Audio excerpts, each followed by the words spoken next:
This is the Spokane Soccer Show presented by Flatstick Pub, and I am your hyperactive, hot and bothered, and frantic host, Benji Wade. I gave myself a New Year's resolution to stop saying the word excited so many times on my podcast, so thanks to thesaurus.com for giving me a few pretty weird alternatives. On today's show, I am joined by Velocity FC midfielder Collin Fernandez and winger Pierre Reedy. Everybody remember Pierre? Speedy Reedy? I don't know if that's actually his nickname. That might just be something I made up last week, but he's back. And how about Collin? All you referees out there, sorry, not sorry. But before we get into that conversation, I want to give a few updates about the show. The next episode of the podcast will be recorded this week with Zephyr FC midfielder Sophie Braun and forward Kenzie Weiner. You're not going to want to miss that one. I am going to try to get that podcast out before Zephyr FC's first spring game, which is against Dallas Trinity at the Cotton Bowl on Saturday the 22nd. That's this upcoming weekend. Don't forget to join me at the watch party for that game, which will be 2 p.m. at Flatstick Pub.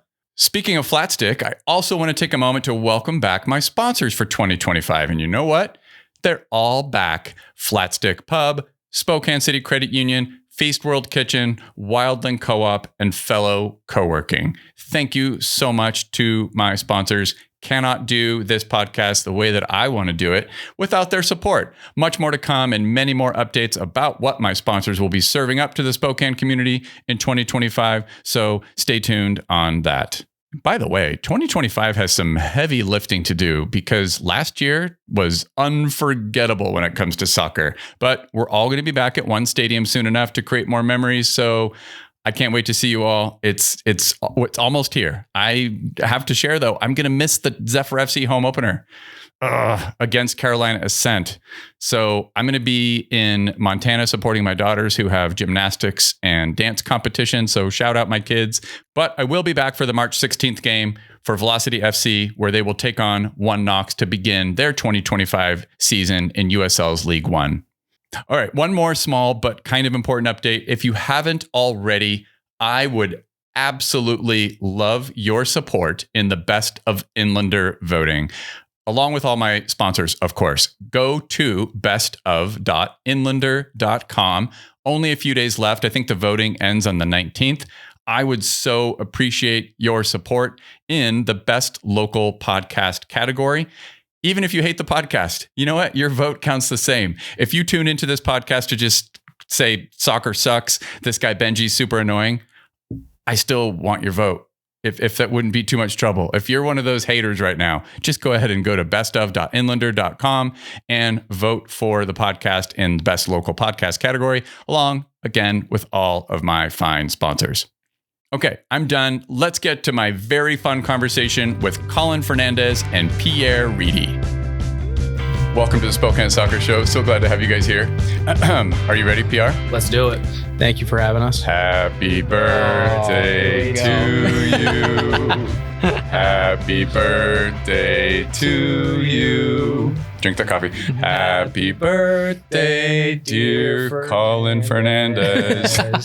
Happy birthday to you. It's a tradition. Thank you, I got guys. interviewed by Eliza Billingham. Shout out Eliza from the Inlander. And it happened to be her birthday. Okay. And I had to do a little research beforehand about who was going to interview me on my own podcast. It was kind of a funny thing I was doing. And I found out that when she was doing this interview of me for the Inlander, that it was her birthday. Oh my gosh. So me and Brennan sang happy birthday to her. This is a tradition that's becoming kind of weird now. And what a way to start off the new year, huh? you know what? I decided to get you both a gift. Oh, PR. I don't know when your dear. birthday is, but look, happy birthday. Oh, let's go. Pick your color. Let's see. I think I like the black one better. Okay, all right. Too. PR? Yep. Let's go. Thank you very much, Ben. That's You're going to have to rock this in the river. Thank you. The flies will stick to the nice trucker hat pretty well. I'll get one for our friend Jesse Rattan if he's nice. Oh, there you go. Yeah? Yeah, he usually plays nice. He does. Yeah. He's a good man. If you don't know who Jesse is, because I think there's going to be some references made on this podcast that I just want to make sure I'm not doing too much inside baseball that people who haven't listened before are like, I don't know what he's talking about. Because that podcast was recorded almost a year ago, I realized, in April, where I had Mike Policio, who at the time was the men's first team head coach of Spokane Shadow, and Jesse was the captain of the men's first team. Is Jesse still playing? I think like here and there. Oh, okay. I mean, we played some pickup this offseason, so that was fun. Okay. But I don't know. I think the Shadow, I don't know what's going on with their season in the summer or whatnot with the league. I don't know either. And then Mike is no longer head coach because he's coaching the high school Mount Spokane women's soccer team. Okay. So, yeah. Cool. Yeah. Good for Mike. Yeah. But, okay, for the listener, Jesse Rattan, who we're talking about. Slash Ratanimal. If you want to, that's right. Slash our Messiah. Yeah. He's our Messiah. Okay. We're going to get into that. His handle on Instagram is Retanimal, Retanimal. And no matter how much he's into soccer, it's pretty much only fly fishing that you'll see on his Instagram account. Let's just do this right now. I talked about on that podcast where I had the two of them on here to talk about Spokane Shadow and everything else, and fly fishing came up, and I was like, I have a great idea. You know what we'll do? We'll all go out together. Like a few weeks later, the three of you went out together. Sure did. Rattan. I remember seeing that I didn't get that invite. Of I know. you and Jesse, and that was when I first slid up in his DM See? asking him about fly fishing. Yeah.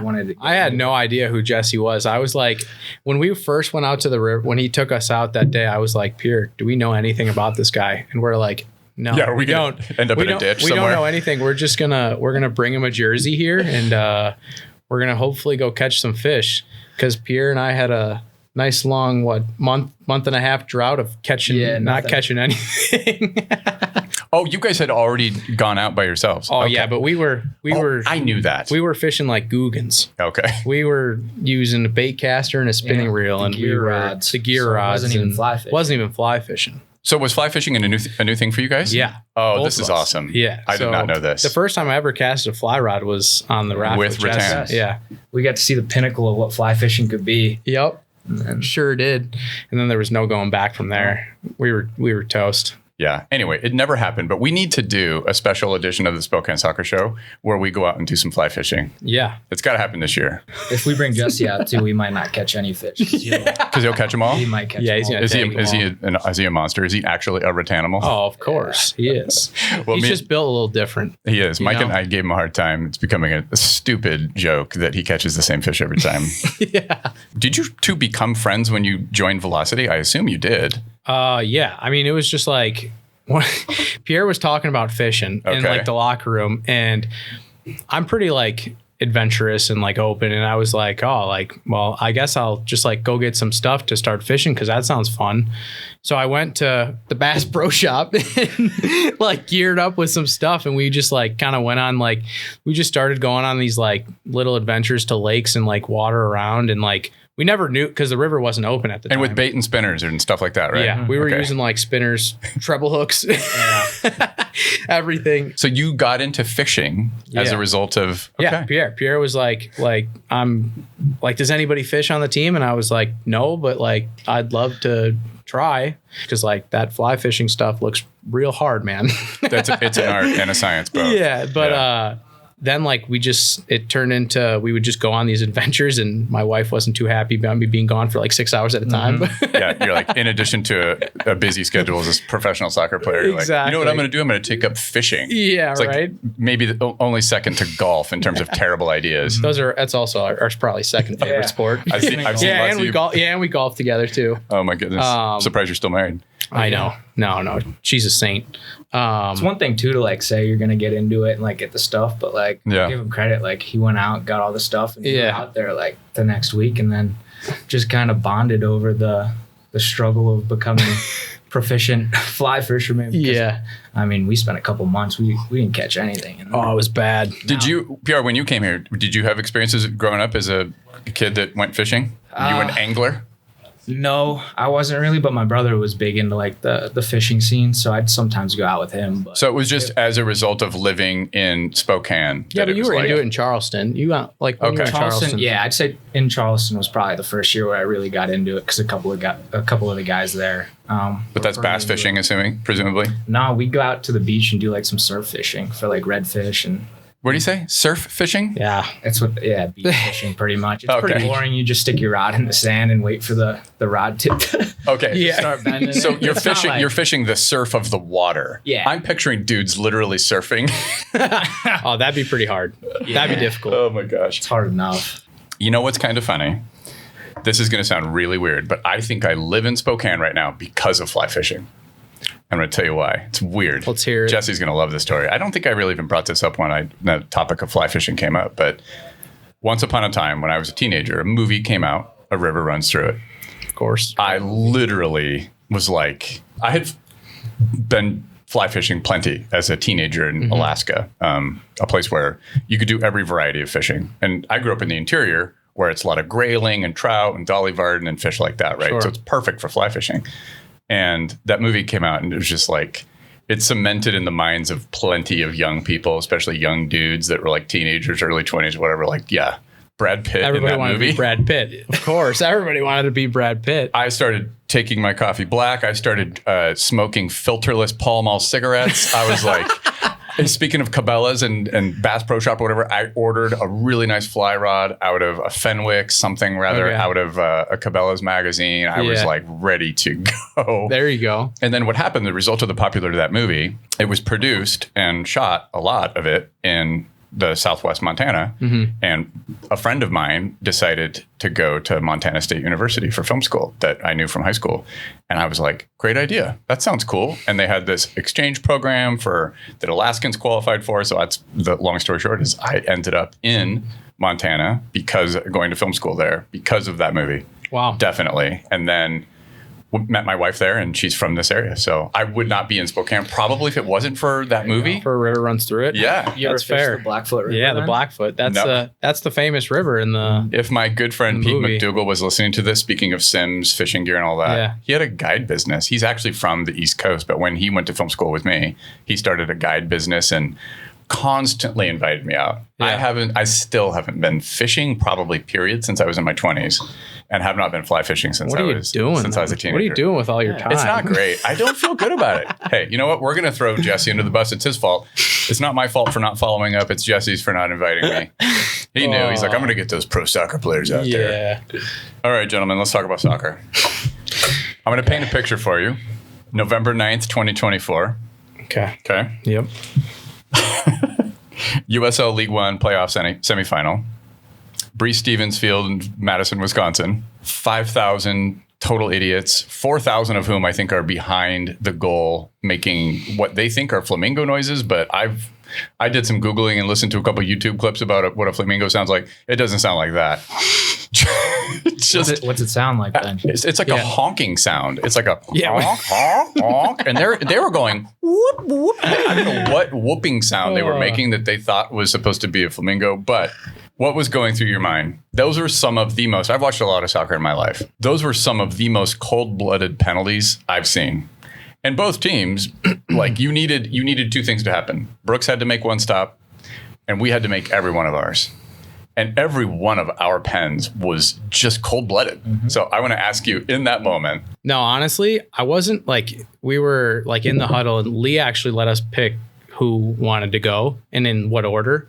Which is still to me completely wild. Is that normal? I'm not sure. Not in my experience. I mean, in my experience, it's almost been like a kind of preset thing. Yeah. But I think that he was confident enough in the fact that, and that's where I was also very confident that we had been training pens every day for 3 to 3 weeks up to that.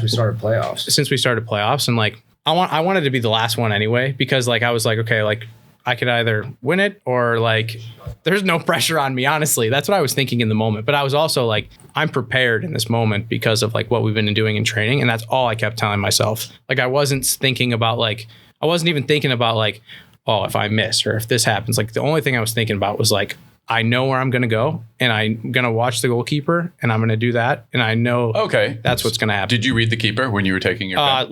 I actually just did a little hop. So I could when I looked up, I could see him already diving the other way. So I just put it in the other side. It seemed simple in the moment, but it was easy. Yeah, it is that easy when it comes down to it, but it's a little more difficult when there's a little bit of pressure on you. I can't even imagine for the life of me. And then my favorite part of it is afterwards. Well, my favorite part is the fact that you converted the pen and we made it to the final. But the celebration was hilarious. Well, because I was so confused because I was wait, did did I score or did I miss? Because one, the best part was for me was that the whole place just went silent. Yeah. It was just quiet. Like you didn't hear a single thing. And I'm like waiting for Brooks to like do something or look at me. It is and he's so like funny. just looking the other way. He's like, I can't watch. Meanwhile, Pierre, you're with us at Flat Stick Pub. I just have to ask you, you're with all the supporters. What's going through your head at that moment, given what you went through last year? Yeah, no, it was just a really cool experience just to see the community rally around the guys and just to see the support firsthand was really sweet. And then seeing your best friend convert the last penalty was the cherry on top. But yeah, it was just an awesome experience to see how, passionate the fans are and how much they really care about us and our success. So it was madness. I mean, obviously it's like two very distinct experiences, but both fairly unforgettable for their own respective ways. But that sets the table for talking about going into the year 2025. Obviously, it was like incredible height to reach to get to the championship final of League One. I want to introduce the two of you as players, though, because there's some people among our supporters and in Spokane who haven't probably had a chance to be properly introduced to you as players and learn a little bit about your backstory. So I want to take people back in time and do that. I'll start with you, Pierre. You ended up with 13 appearances last year. You had a goal and 2 assists before your injury against Greenville. And I heard this, it may be an urban legend. Somebody may have made it up. I may have made it up. I can't remember. But there was something that I heard once upon a time, and you can confirm or deny this, that you were clocked as being one of, if not the fastest players in USL last year. Have you heard this? And how would anybody have that information? Other Speedio, maybe? I don't know what would track that, but we wear GPSs. Yeah. Okay. I believe it. Okay. I mean, team maybe. I think Josh, like McAllister, who does all that stuff, has said something about that. But I don't know about the league. Okay. You're like, what? So I don't fast, know. guys. I'll take it though. I mean, Thanks, Yeah, totally. You know what? I think it's not a myth anymore. It's real. Print a legend. Yeah. Is Speedy Reedy your actual nickname, or is that something that I think that's just something you just made up. Really? Speedy Reedy? Nah. Oh, I'm pretty sure the 509 Syndicate. That's Oh, that's what they call Speedy Reedy. That's yeah, good. dude. Let's go. I'm gonna start calling you. There's no way you've never heard that in your life. No, there's actually a kid when I was in Salt Lake who would always call me Speedy Reedy. There we go. Oh, South seriously? African kid, yeah, Mundi. Oh, that's pretty funny. But yeah. That's good. Hey, I guess it was meant to be. The Real Salt Lake kids know what's up. Yeah. For velocity, and I didn't get a chance to watch you play a lot in your previous experiences, but always popping up in dangerous areas. I think that's the one thing. It's like I could count on any time, whether you were coming back to help with recoveries and pressure, and you were near the top of, according to stats, you were near the top of the team with chances created and shots per 90. Yeah, I just got cleared last week, and I've just kind of been progressing back into training and stuff. Today was probably the most I've done, just like some neutral stuff and being involved in the rondos and warm-ups. So that's been good. Cool. So I'm just excited to get back on the field, get back to the level I was at pre-surgery and stuff. And then, for guys in my position, it's just about creating chances, like you said, goals, assists, and just working hard, bringing your best every day to training. And yeah, I'm excited for the season. We've got a great group, I think, coming back and with the new additions we've got. So yeah, really excited for the season coming up. Well, until your injury, you've probably listened to my podcast before. You were one of my favorite players when it comes to generating threat, just period. I think that across the board, whether it was with your speed, hugging that touch line and just burning people, or it was taking on defenders, or it was like finding at that decisive moment where it's like we need attackers in the box. You were the one of our only players where I was like, I know Pierre is going to be there, and the heat maps showed it, and I was like, damn. When you got hurt, I was really bummed out. But speaking of competition for places, Collin, you play a position where I think we are actually genuinely spoiled. I had a joke here that I just have to I got to get it out there. It's like, no wonder Joe retired, because it's there are way too many positions, way too many players that play that position right now. You led the team in tackles per 90. You were second only to Marcelo in blocks per 90. But like anybody who's a great two-way player and can play that pivot role or the 6-8 position, you're also an outstanding passer. You led the team in accurate long balls, and you were right behind Jack and Andre in accurate passes per 90. But, I'll give you a break because Jack tends to play a little bit further forward, and Andre's practically a second striker at times. Let's be real. Yeah. I don't think he'd mind me saying that. Can you do me a favor, though? because this came up a lot, especially when we played so much 4-2-3-1 last year, and the two in that being the two pivots that sit in front of the center backs. Can you define the pivot for our audience? Because I have a feeling that term's going to come up again. The pivot? Yeah, let's go. I think I would just define it as two guys who can, one, protect the back four, and I mean, kind of just like screening them so they don't have to deal with anything necessarily in between the two lines. I think we're very versatile in that position where we can, one, you can defend very like consistently in the say, and you're the game's all over the place and it's in transition. You always have at least one guy sitting there, whether it's the two or the one. I mean, obviously, in an ideal situation, it's 4 and 2 sitting there with that two guys next to each other in a double pivot where they can't break through centrally. But it does turn into chaos, and it's 3+1 and in a lot of moments. But I think I would just define it as that: two guys who can, one, protect the back line, but also two guys who can be versatile and get forward and kind of just like keep the team together, string passes together, and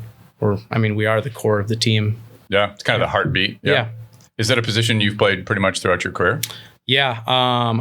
Initially when I was in Chicago, back in 2015 was my first year in Chicago. I was actually number 10. Oh, okay. And you played on the right a little bit too, didn't you? So for being a young player, it was like difficult to kind of break into the team as a number 10 in MLS, you know? Yeah. I think it's a high priority. It's a high priority spot. Yeah. So I would play like an inverted right midfielder. Okay. And then it kind of just lied in like where opportunity came. I think I got loaned out to St. Louis my first year, or Louisville City my first year, and I kind of just fell into that like 6-8 role and kind of being like a box-to-box guy where you can do both. I've just been there ever since. Pierre, what about you? You always been a winger?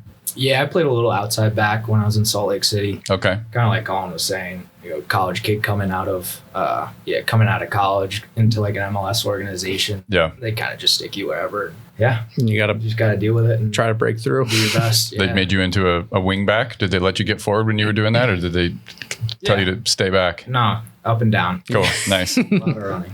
I'm going to ask the both of you this question. Do you remember, or do you have a moment where you thought in your life, like, this is it, this is my sport? Like, could have been early, could have been as a teenager, like where it's like, okay, I may end up doing this with my life, or if it was possible, I certainly would. Was there a moment for either one of you? You could start, Collin. I think it was, I always knew I wanted to be a professional soccer player because my dad played professionally and my grandpa as well. And I always knew that I wanted to do it. But I think I was like 11 or 12 years old, and my dad made me quit baseball, and I was devastated. I was actually quite good at baseball. Okay. And he's like, yeah, like you got to make a decision. And I'm like, well, I'm obviously not going to give up soccer. That goes without saying. So like after that, that's when I kind of realized I was like, all right, well, we're going to do this thing and just keep running with it. What about you, Pierre? I don't know if there was like a moment, I'd say, but kind of like Collin, I played a bunch of different sports growing up, but I think I just enjoyed playing soccer the most. And a bunch of my high school buddies, I had a great group of friends who also played soccer. So I just kind of enjoyed it the most, and that's what I stuck with. Okay. Once upon a time when I did the podcast with my friend Brandon Mays, and we did introductions of the first, I think it was 16 players that were signed. I did some biographical information about all of you, but it's been a while, and plus you're here and you get to speak to some of your experiences. But starting with you, Pierre, you were part of the New York Red Bulls Academy as a teenager. You walked on to Penn State and were named to the Big Ten all-freshman team before injuries. You want to tell me about those injuries? Like what happened to you when you were in college and after that first year? Yeah, so I had a great freshman year, and then the first game of my sophomore year, tore my ACL, went through that whole process, and then came back for college guys. Yeah, for college guys, a lot of us will play. It was PDL back then. I think it's USL2 now. Yep. And then in the national championship game, the day I was supposed to go back to school, coming back from that first ACL, I tore it again, and then I had to go through that whole process again.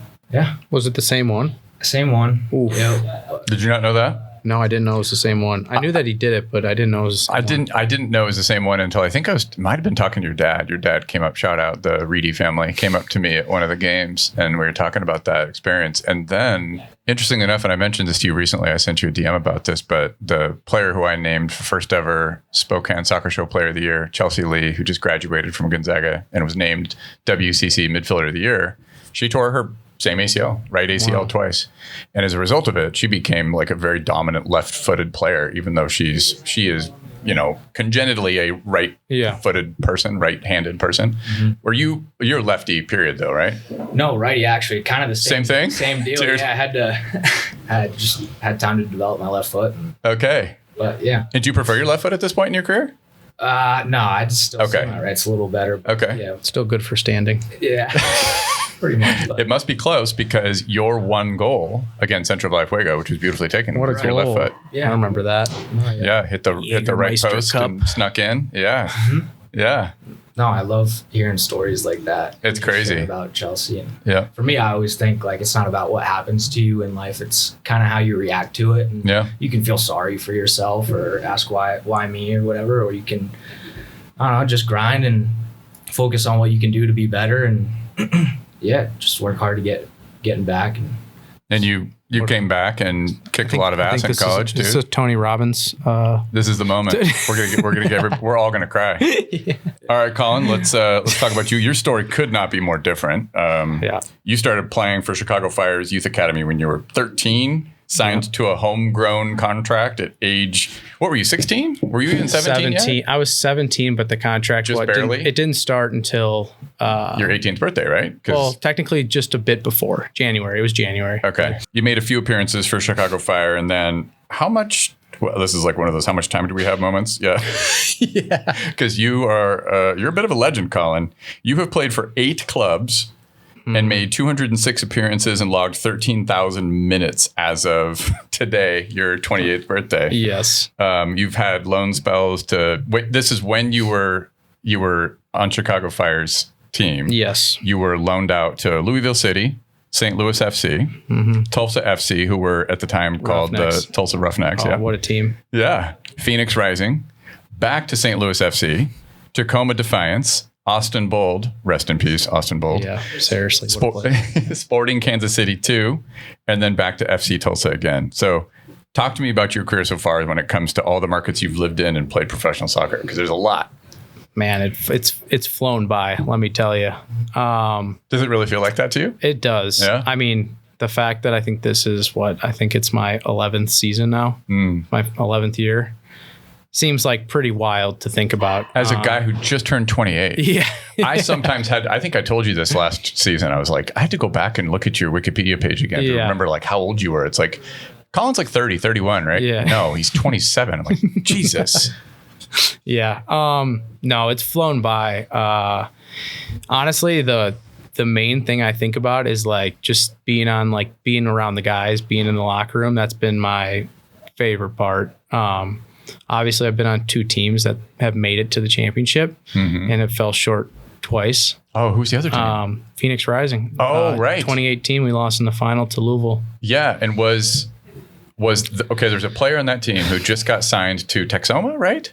You got signed to one of the new League One teams, the expansion teams. Solomon Asante. Yeah, dude. Of course. He's signed to Texoma, right? Yeah, he did. Oh, man. Just recently, a couple days ago. Yeah, he's a legend. He's a legend. He's a back-to-back USL Championship MVP. 50 some odd goals for 2018, 2019. Phoenix. What a player. Yeah. Oh, one of my good friends too. Okay, so that team made it to the championship, but okay. Yeah, so I mean, I think about like just being around those guys, like those teams, like the winning teams. It's always the best. I mean, you have some like a different sort of camaraderie around the locker room and around training, and it's just so fun. I mean, even last year, like we had a great group of guys, and it was, I mean, obviously you don't bring everybody back, but like we had a group of guys that stuck together throughout the whole season, and we had a great time. I mean, I'm not gonna be biased here and say that Joe was one of our greatest signings, because I do think he was for the locker room. I will say that. Dang it. Come on, Joe. He brought together everybody, honestly. Dude was friends with everybody, and he was here for such a short amount. I mean, half the season. Oh, that's interesting. But, that's super cool to hear. Yeah, but shout out Joey. I mean, I think that's what I think about with all the years that I've played, all the people that I've met, and all the experiences I've had. I mean, obviously played over 200 games, like that's great and all, but I think it's more about the people you meet and the times you have, like every day in training, outside of the field with the guys. I mean, how long, even before married, have you been with your wife? We've been together in 1 month. It's going to be 10 years. Okay. Yeah. So she's seen a lot of this journey. Oh, she's seen it all. She's seen everything. Oh, I guess she would have been, right? 2015 was the first year. Wow. It was March 2015 we started dating, and then the rest is history. What does she think about all this traveling and living in a new place almost every year? So initially no one likes the thought of that. There's no consistency. Hey, would you like to move every 12 months? Yeah. What do you think? Totally. Would you be comfortable doing that? Yeah. No. I think initially she was like, wow, this is crazy. I'm going to need to find a job here or find a job there. And then we always have conversations about it. And I'm like, how do you feel about it and whatnot? And now it's like, honestly, we don't see our life any other way, because it's like you get to take advantage of all the best parts of a place while you're there. I mean, it's like, we're not going to, you don't know if necessarily you're going to be in this one place for the rest of your life. So it's like, why not take advantage of all the things that it's given you? Well, hey, on behalf of all of our supporters, I'm going to knock on wood, because when you suit up to play your first game for Velocity in 2025, it will be only the second time in your career where you will go back-to-back seasons in one place. Did you remember this? Did you realize this? Or Phoenix would have been the only one. 2018 and 2019. And I ended up getting traded halfway through the year there. Shh. That is not going to happen. Yeah. No. We need you, brother. Knock on wood. Let's get back to our friend Pierre. So, Speedy Reedy. So we talked about the injuries, and you came back to finish the rest of your Big Ten career with Penn State, and you killed it and ended up playing in the MLS for their next pro team, Real Monarchs, right? Mm-hmm. And got called up, got to make an appearance with Real Salt Lake. What was that like, getting to play for an MLS team for? It was awesome. I think that's what you dream of as a kid, and to really be able to live that dream out was pretty sweet. We had a great group there, and luckily I was in a game where it was the Rocky Mountain Cup or whatever. We ended up drawing, and it was a good game. Yeah, I was just super happy to be able to make that debut and be a part of that. So then something kind of wild happens, and I can't wait to hear you describe this story. So following the 2023 year, this year that you had with Real Salt Lake and the Monarchs, how did you end up in Dundee in Scotland? Yeah, funny story. My coach works with a guy who runs an agency that helps send kids from over there to school in the States, and he had a lot of connections in Scotland and set me up with a trial over there. And I always wanted to try my luck overseas, and it worked out. Went on trial, and was able to be a part of that team and win promotion up to the Premiership. Yeah, awesome experience to live over there and be able to experience European soccer and just like what it's like to play over there, the pressure, the fans, and just like one thing that I always thought was pretty cool too was the history behind the clubs. Because I think Dundee started in like the 1800s or something. I think it was 1890 something. Yeah. Wild. And there's two Dundee clubs, to be clear. You played for Dundee FC, not Dundee United. Big difference. Yep. You made a handful of appearances under a guy called Gary Boyer. Mm-hmm. They end up winning the championship and get promoted. Boyer wins Manager of the Year and then bounces. Mm-hmm. So I thought that was kind of interesting. Goes to Burton and what are they called? Burton Albion. Yeah, thank you. Yeah. I think there's a kid who played on Tormenta last year that is on that. That's right. Team. Yeah. Good memory. Yeah. But did you get to play in the Dundee Derby? No. Okay. But it's cool though, because it's the two closest stadiums. Insane. In Europe, I think. On the same road. Yeah. In Great Britain, the most local derby in Great Britain. Really? Huge derby. They share the same street. Me and Scott made a joke about this once upon a time, just like thinking this would never happen. I wasn't aware of this proximity thing happening in Dundee. But Scott, on the podcast, when we were trying to talk about the importance and the rivalry of derbies and all this, it's like, imagine if there was a team on the other side of the river. Well, that's kind of what the Merseyside derby's like. And it's like, these two teams, Dundee United and Dundee FC, are literally on the same street.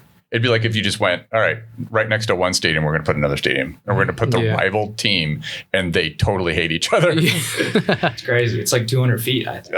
And then I think I read that there's some type of history where one of the clubs has a little bit more Irish ancestry, and it creates a little tension. So I don't know. I know that's a big thing with Celtic and Rangers. Yeah, totally. I've been to one of those games. Yeah. Yeah. The old firm. I was like 12 years old when I went. At Celtic. It was at Celtic. Yeah. Okay. That's sweet. I know, cool. that's a dream. Yeah, it was pretty sweet. I loved talking to Gareth about that when he came on the podcast once upon a time, because he was in there.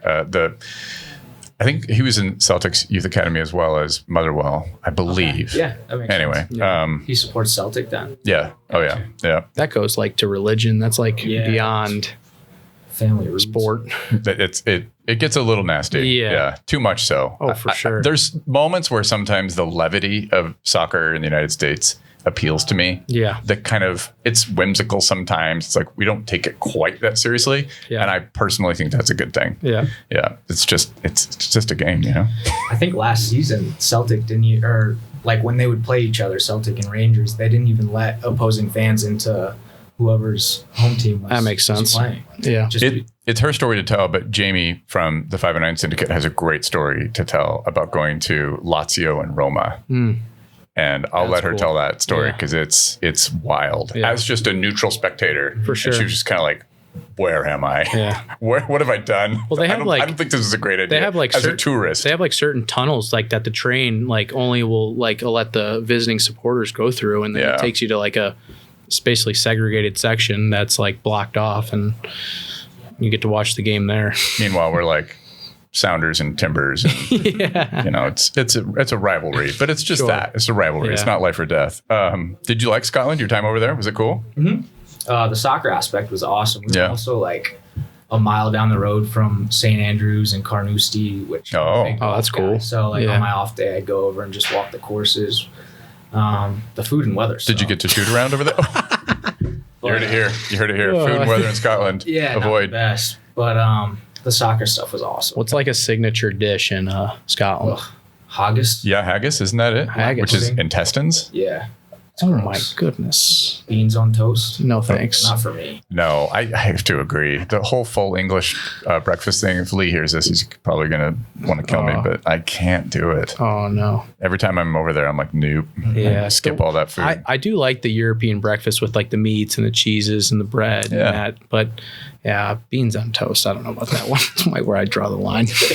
Okay, so you leave in the spring of 2023 and Charleston Battery come calling. Again, went on trial there. My assistant coach at school knew Ben Pierman, got me in for a trial, trained there for a couple weeks, got brought on, and had a great group of guys, made it to the final again, lost in the final.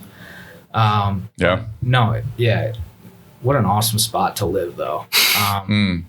Beautiful weather, super great food.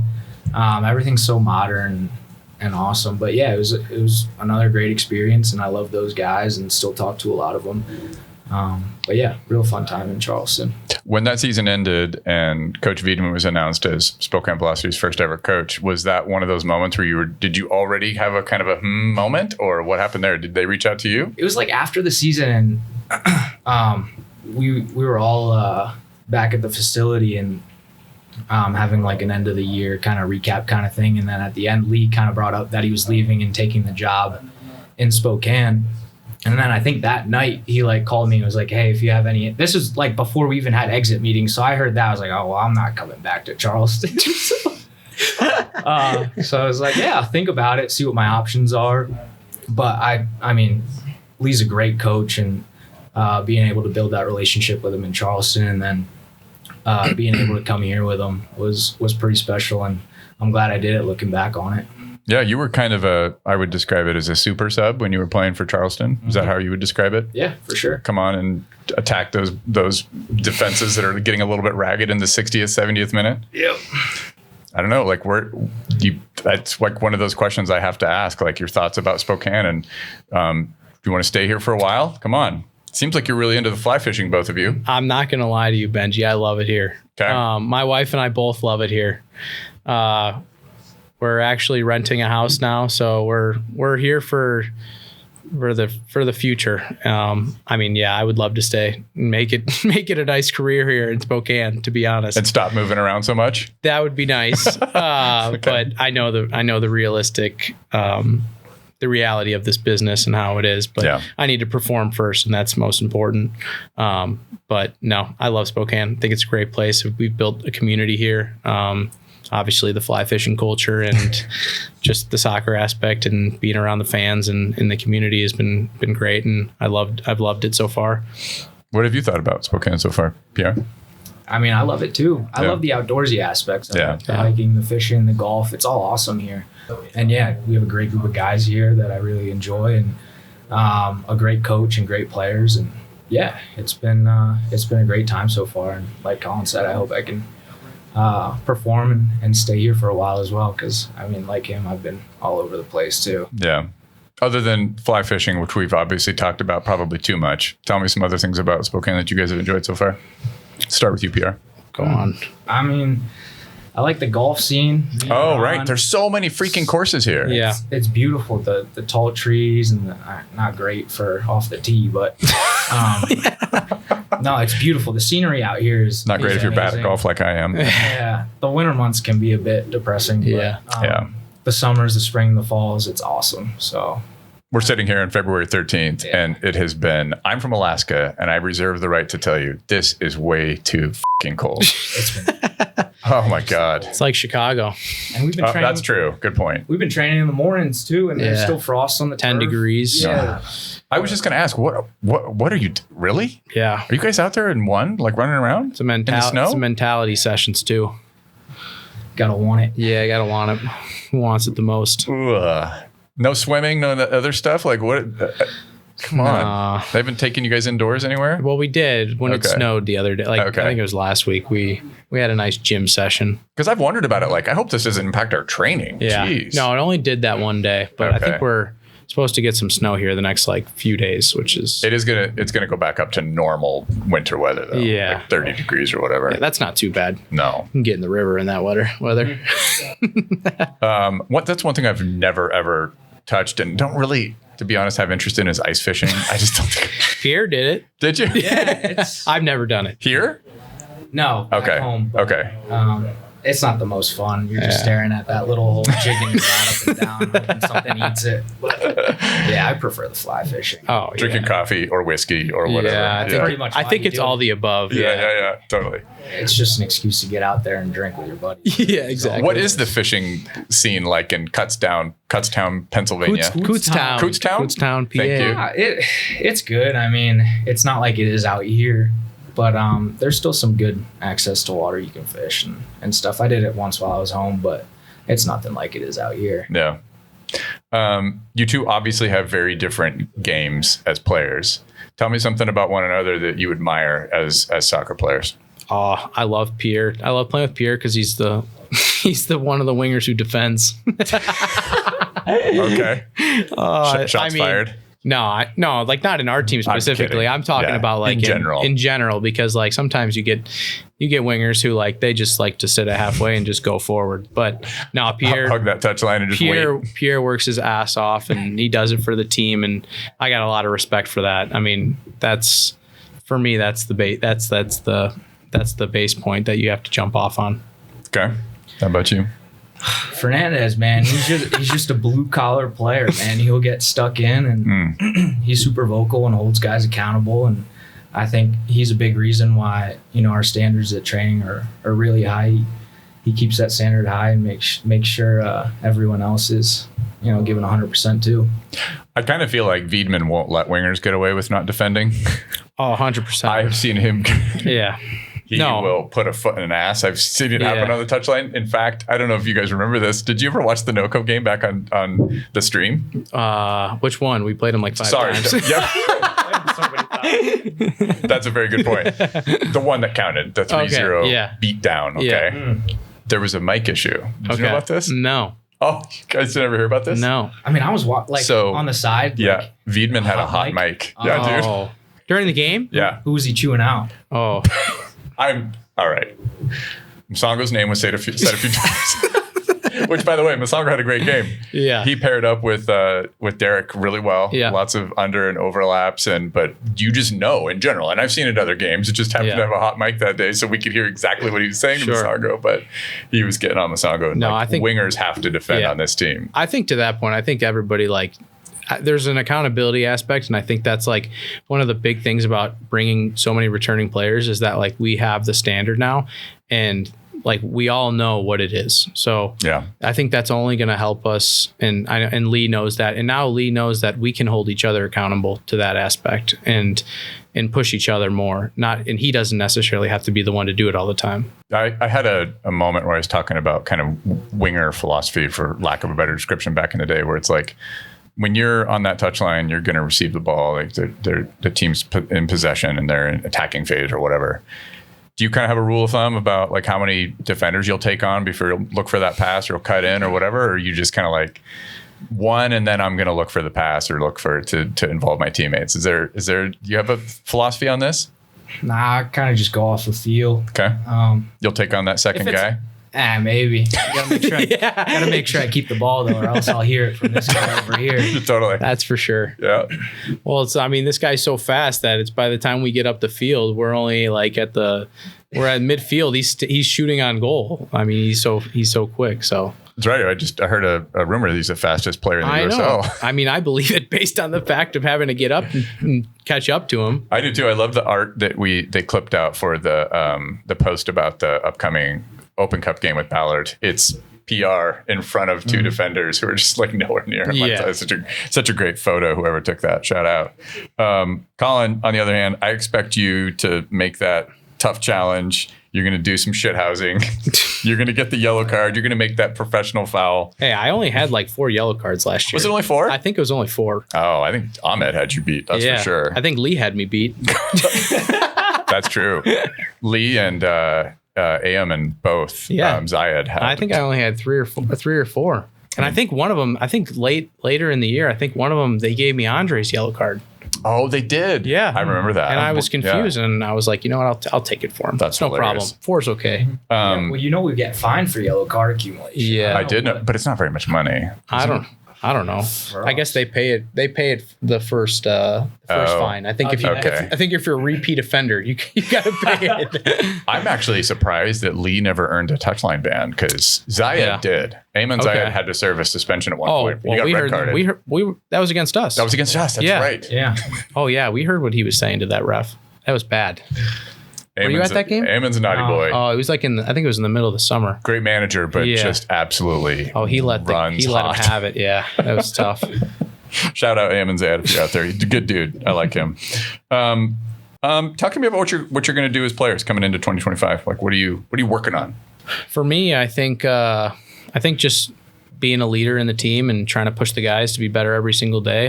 Kind of similar to what I did last year, and just helping the team in any way that I can. I think that's if I've gotten one message from playing soccer for all these years, it's how can I be most helpful to the team? And I think that right now it's being a leader, pushing the guys every single day in training. And, I like this. Okay. And also just, I would love to get maybe in the attack a bit more. I'm obviously the guy who sits in front of the back line and kind of breaks things up, but I think I need to get forward a bit more. Did you know that's what I was getting ready to say? No, I didn't. Okay. Just one person's opinion over here. I was actually just going to ask if Lee has asked for anything more in attack out of you, because next thing I was going to say is you're very clever and inventive as an attacking player. And in fact, I think you had one of these moments, I think was one of the most inventive moments that we had as a team. And it was this, the Charlotte, I didn't go back and watch this clip. I'm going to go by memory, but it was against Charlotte Independence. And you made Luis Alvarez look pretty bad in a moment on a feint. You were going to faked a back pass to Marcelo, and then you spot a run by this guy. Yeah. Leads to a goal. If I remember correctly, you send a long ball down the channel. Pierre gets on the end of it, takes it to the end line, squares it for Javi, who is it was one of the prettiest goals we scored. And I think you really unlocked the Charlotte defense in that moment. I always remember that. You remember that? Of course. Well, I remember that one, and then I remember against Richmond, you had that outside the football. Yeah, to Roman. Oh my God, yes, dude. down the right. I think it's just guys running in behind. I need my boys running in behind. Once I lost Pierre and then Roman, I mean, it's hard. I mean, I think that's like shout out Roman, man. Shout out Roman, what a player. I mean, what a guy. I think so good. I think that's why it's going to be so important to have Pierre back. And I mean, obviously, some of the guys we brought in, I think that in behind threat is something that's going to kind of evolve our game and bring it to a different element or a different level. Your lips to God's ears, man. Yeah, and I think that, I mean, that'll only help me. I mean, I'm not going to lie to you, but I think Lee and I did talk about that at the end of the year. So I think awesome. that's because all three of you in that role in the pivot are clever, not just great in terms of your work rate and your attitude and your willingness to help out defensively, but having something that you add to the attacking phase. Like and all three of you are pretty distinct that way too. Yeah. Plant your flag, make a bold statement. What's the vibe? What's the conversation? What's Velocity FC going to do this year in League One? Host a playoff game. Ooh, that's a good one. Yeah, that is good. That is really good. Okay. How am I supposed to follow that up? I think we're going to be... You said something about assists? It could be your individual thing? No, not individual. All right, go team. We're about the team. Okay. I think it's that we're going to be... I think we're going to be killers in the box. I think last year we only had... I don't know if it was in regular league play. I think we had 29 goals in the regular league.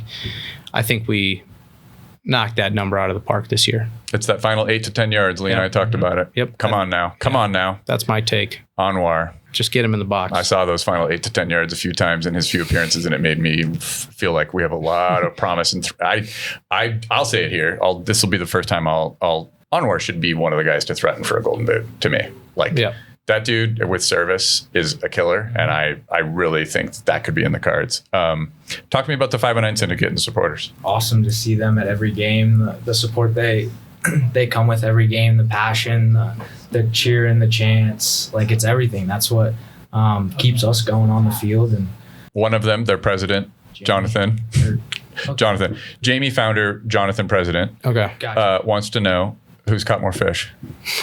Probably depends on the day. Yeah, but I would say Pierre's caught more fish. All right. Okay. Yeah, he's a fishy guy. He gets out there, and sometimes it's just his day. He's flying. To touch on the syndicate, though, I think that I'm really excited to see them at half field this year. Huge announcement. It's their announcement to make. And sorry. I think I don't even know if that's been.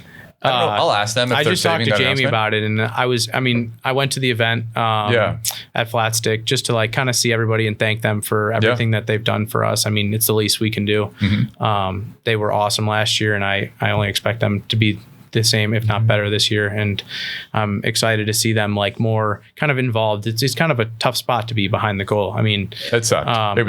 Ultimately, I think there's things that were cool about it, but this is so much better. I'll ask them if if they want to save it for on the bleacher side, which is basically right in the middle. Yeah, that's fantastic. Right at the center line, dude. Yeah, and it'll give appearance on TV and everything. I think it'll just be so much better vibe. And I think also like people are also going to want to probably join in more so on that side, because I think that there was like kind of confusion where people didn't realize that they could go like to the spot behind the goal because it's weird to get there. Exactly. Yeah. Oh, it's going to be an awesome development. All right, we're ready for speed round. Earliest soccer memory? Yeah, it was probably in France because half of my mom's side of the family is France, so that's kind of where I grew up playing the game. We had cousins there who grew up on a farm, and we just grow up playing in like the barns, hitting the balls against the hay bales. And, just nice playing in the backyard. Yeah, mine was playing in the backyard with my brother, and then soon after my youngest brother too. Just like playing we would play like World Cup to like a mini goal, and then just battle to the death. Nice.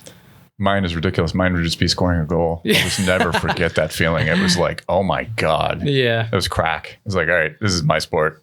That felt so cool. a little size 3 ball when I was like 7 years old. Yeah. And just not intentionally, quote unquote, chipped the keeper because every keeper's like, 2'7". Did you grow up here? 2'7". Alaska. Oh, right. Yeah. Wow. What was the soccer scene like in Alaska? Just midnight sun. So right around the time that the soccer season starts, we have 24 hours of sunlight. Wow. So you're just going and going and going. We literally had a tournament when I was growing up called the Midnight Sun Tournament. We'd have games at 11 o'clock at night. That's wild. That was fucking awesome. Yeah, that's pretty cool. I loved it. And then in the winters, what do you do when it's dark all day? Indoor. Yeah, and I don't like indoor soccer. Oh. I never had footwork. I was a terrible on-ball player. I needed room to run. Same. I was an I love the indoor. Yeah, pass and move. These quick shifts. There you go. Minute shift. But by the way, indoor being like on basketball courts and stuff, it's not quite the same. No, as like, no. yeah. I mean, well, did you ever know about what was it, MASL? Or MISL, Major Indoor Soccer League? I knew a little bit. I knew the San Diego Sockers and some of those teams, yeah. But, so my dad actually played in that league for like 7 years. Oh, sick. Played for the Chicago Power, Detroit Rockers, and I think he played somewhere in Colorado. But like, I loved indoor soccer. Yeah. I think it was so it's like hockey, but like there are a couple badass indoor soccer players. Oh, yeah. One who plays Maxi, Richmond Kickers. Yeah. Schenfeld. Left back. Outside. Yep. Yeah. He came from indoor soccer. You can tell. So and they technical. were totally, and they were wondering if he was going to be any good. He's clearly just fine. Yeah. Yeah. Had that overhead kick against in the Henny Derby. Yeah. Yeah. Who's the GOAT? Messi. Yeah. It shouldn't even be a question. Yeah, it's not a question. Yeah. It was controversial when we did the live podcast at Flatstick. With who? Wiedman and Derek were with me. That is Messi. Luis and Andrew are both Ronaldo guys. Don't get me started with that. Come on, man. I love it. Starts fights. Ronaldo just scores brilliant. Goals, man. This guy is just, of course. He's Don't from a different world. Don't gotta tell me. Who do you model your game after? Is there a professional out there that you'd be like, that's who I used to love watching Mascherano play. Oh yeah. I think that like he kind of brings that like nitty grittiness to the team. That's one of the best sixes ever. Yeah, and just kind of plays simple, knows his role. Yep. I would probably say him. Okay. I'd probably have to go with. I was thinking about this. Maybe Pulisic. Okay. Just a direct guy who works hard. He's not like the most outspoken guy, but I think you can tell his teammates respect him. Yeah. Yeah, just like watching him play. Now he's having a brilliant season too. Right. Yeah. He's climbing into that conversation of best, I would say 10 or 12 wingers in the world, not top 5. There's a lot of top 5 conversation. I'm like, do you know who's on that list? Like Barcelona have 2 of them straight away. Like there it's, you know. Lamine is crazy. Oh my God. Oh, Yeah. wow. What a player. What a player. Holes in the back of socks. Nah, not for me. No. Maybe, no. Do you have any teammates? I haven't seen. Holes in the back of socks? Joe did. Oh, Joe. Well, have you seen his calves? Yeah, those things are. Chiseled Okay. by the gods. Okay. All right. Listen. No, but he didn't need to be wearing those socks like that. Oh, that's Joe too much. Joe is catching strays on this podcast. This is great. I shouted him out for the good things. You did. You But were no, fair. that's crazy. But of all the players, listen, I keep hearing that it's because of like blood, whatever, like pressure, etc. But it's like, give me a break. Joe is the one player that I could say that dude has a reason. Yeah, because he's got the calves that narrative makes sense. But a lot of players have these scrawny calves and they're doing that. I'm like, what are you doing? No. All right, it's stop not it. for me. Stop cutting holes in socks, folks. You wear your Low socks. Anyway. Yeah. I'm the low socks. That's another question I had. Yeah. Are you a Grealish guy? Like when did you start doing this? I honestly started doing it. Well, I used to do it when my legs would get tired and like I would start to cramp up. But then I just started to wear them low and I didn't have any cramping. So I was like, I'm just going to keep wearing them low. So this is the reason that the holes in the back of socks people just bring but up. like I cramp. Yeah, but like I mean, I think it's like if I wear them low, at least it looks a lot better than holes in the socks. It's true. The whole thing. I can't do it. Pierre, I had to shout out your folks. I did that. Are they going to come out this year? Yeah, I think so. Yeah. My dad bought like an RV. They're gonna Oh, they're driving? hopefully retire. And then I want to say your dad's Bob. Is it? It's Bob. Yeah, big Bob. What a Bob memory. Reedy. How did I know that? No, they love this. They really appreciate what you do, and I'm sure they'll be tuning in. Yeah. Hey, I appreciate the kindness anytime somebody comes up and says hi. It's cool. I really like that. It's a family podcast. How about you, Collin? You gonna get your family out there? Or have they been here and I didn't realize it? They were here. They were actually here for the last regular game of the season against Knoxville. Oh, it's a great game. Yeah, it was a good game. My brother actually played the night before against Gonzaga. Your brother is a killer. He played for Portland. Yeah, he scored against Gonzaga the night before actually that Banger game. too, Yeah, by he the scored. way. Yeah, all the boys were there too. Derek's, I'm guessing it's his niece or cousin or something, played for, who did she play for? Pepperdine, maybe? Yeah. Oh, that's right. And yeah. she tore up Gonzaga. Really? Must be a sibling thing. Dude, and I was like, and he shared something about it, and I was like, Yeah. I'm gonna give him a hard time. Tori, I think is her name. Okay. Really, she's a really good player. Yeah. McAllister was talking about her the other day. Yeah. Yeah. I don't know what's going on there, but Let's go. You got to tell us a Wiedemann story. Come on, anything. Make him blush. Not that he'll listen. No, I think my story is in preseason last year when we were in Phoenix before we were going to play Phoenix Rising. The day before we were training, and I had said something that was pretty funny, like to the guys in training, and Lee was laughing and just looked at me, and it was like, oh, I think we're going to be fine, because we were a pretty shy group like up until that moment. Okay. And then I had said something kind of like a joke, but I'm not going to mention what it was. Can't say what it was. All right, fine. But he was like, "Oh, we're going to be just fine, I think." That's great. And it was good. It was a good moment, like for the team, for the guys, and we had actually just talked about it the other day too, so it was cool. I'm trying to remember when I came out for Media Day last year and got some video of you guys, including doing that finishing drill and stuff like that. It seemed like a pretty loose bunch, but I think that was after you'd already come back from that. Oh, yeah. I mean, I think it had to be because you were getting ready to go do the Defiance game. Yeah. Oh, yeah, it was after. Yeah, it was just after. Yeah. Once the guys got together, kind of got to get together off the field too, it was fun. Loosened up. Yeah. Cool. What about you, Pierre? I like the fact that you remember he did that Ironman before. Dude, what a beast! Yeah, he did like an Ironman in the morning and then managed the game. Yeah, yeah. Against Knoxville, but I think it was Lexington. Was it the Knox? No, game? it was Lexington. We tied 1-1. Oh, okay. I was so pissed at that game. I love that. We destroyed them. We had probably that's right. We had 6 or 7 Oh no! chances, That's the game that's going to make me mad. Yeah, it is. We had the offside goal taken back. Was it? Yes. Yeah. That's right. Yeah. It was one of the most egregious. Yeah. I try not to. I'm going to try to be a good boy this year and not do many. Hey, we'll make a truce right now. I won't create clips of egregious moments of terrible refereeing if you don't get yellow cards for dissent. Okay? I mean, but that one in particular, I don't know. I don't think I got any yellow cards for dissent. That was all Lee. That particular offside call in that Lexington game was terrible. Oh, so bad. Oh my God. Yeah. Thank you both for coming on to the Spokane Soccer Show. We did this. Thank you for having us. Yeah, appreciate of course. it. I can't wait. I'm already super stoked. I've brought this up before, but I had a moment eating breakfast with my family like a few weeks ago, and I was like, I miss one stadium. And they looked at me like I was crazy. I probably watched not just Velocity games and Zephyr games, but I probably watched 50 live soccer games last year. Okay.